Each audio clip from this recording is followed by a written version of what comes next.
Assalamualaikum warahmatullahi wabarakatuh. Perkenalkan, nama saya Mahendra Putra Pratama dari kelas 1D Prodi D3 Teknik Listrik dengan NIM 233 Di sini saya akan memaparkan. Tapi tak jujur. Di suaramu krungu, Cok.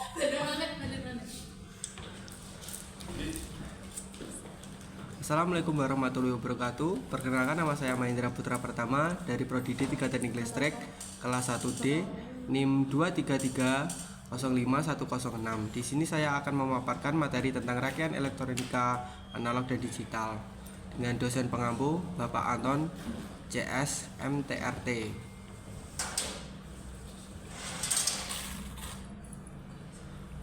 Apa sih perbedaan analog dan digital? Analog adalah masih menggunakan jarum dan digital hanya angka. Analog digital proses sinyal listrik, besaran fisik yang merupakan fungsi waktu, ruangan, dan beberapa variabel. 2. Cara pemrosesan informasi.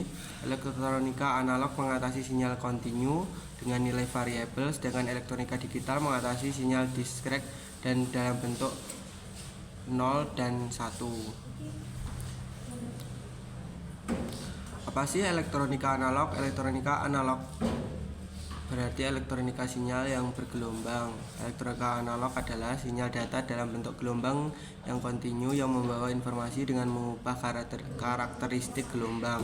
Gelombang pada sinyal analog yang umumnya terbentuk gelombang sinus memiliki 3 variabel, yaitu amplitudo, frekuensi, dan phase. Contoh radio AM, FM, termometer, dan lainnya. Amplitudo merupakan ukuran tinggi rendahnya tegangan dari sinyal analog.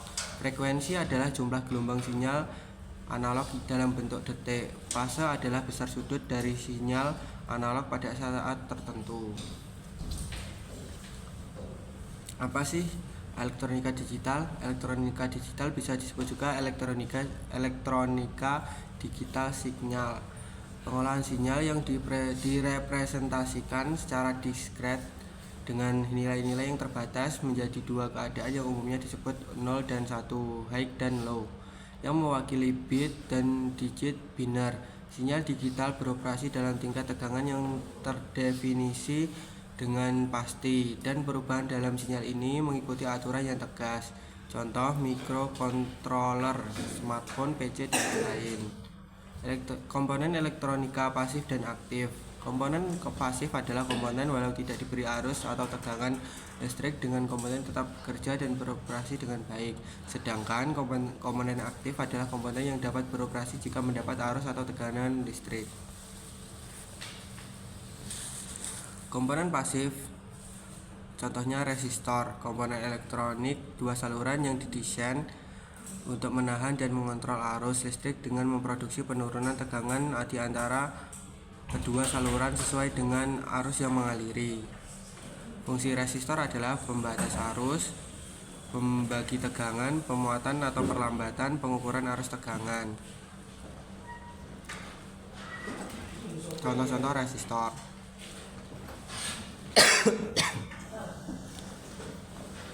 Yang kedua adalah kapasitor. Kapasitor adalah suatu alat yang dapat menyimpan energi di dalam medan listrik dengan cara mengumpulkan ketidakseimbangan internal dari muatan listrik. Fungsinya menyimpan dan melepaskan muatan listrik. Struktur sebuah kapasitor terbuat dari 2 buah plat metal yang dipisahkan oleh suatu bahan dielektrik.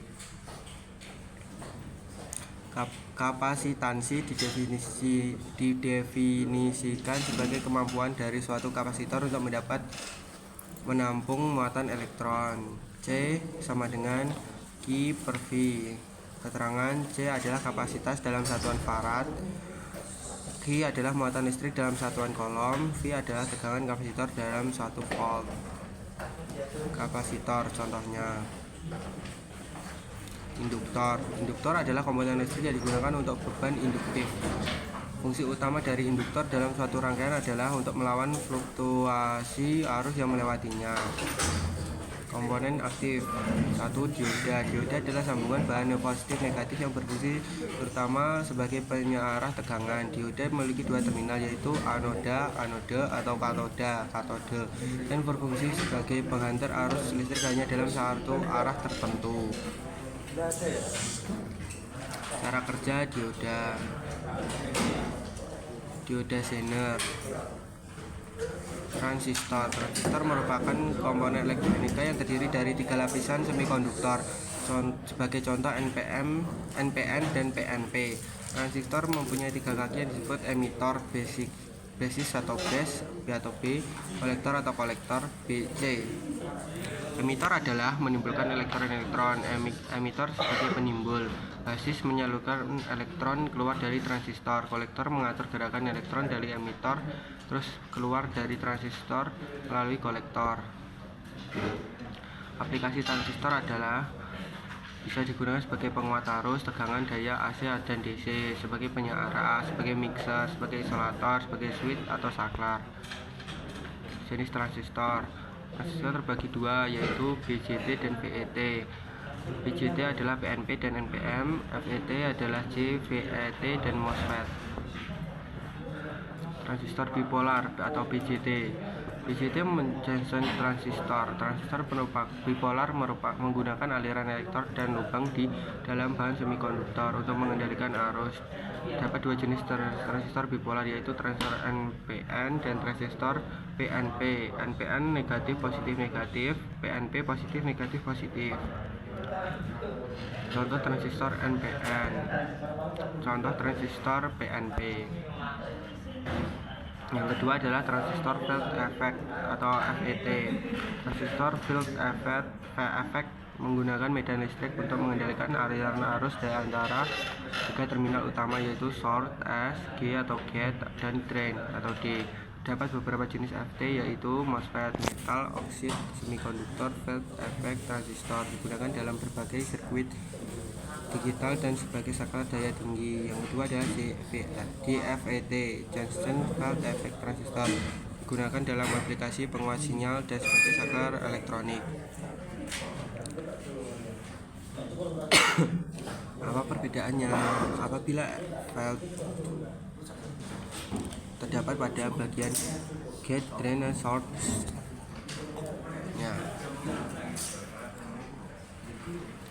Ini perbedaan antara bipolar Johnson transistor dan field effect transistor. Integrated circuit atau IC merupakan rangkaian terpadu untuk mengintegrasikan beberapa komponen elektronika dalam satu chip. Ini bisa berupa microcontroller, amplifier, prosesor sinyal digital, DSP, dan banyak lagi.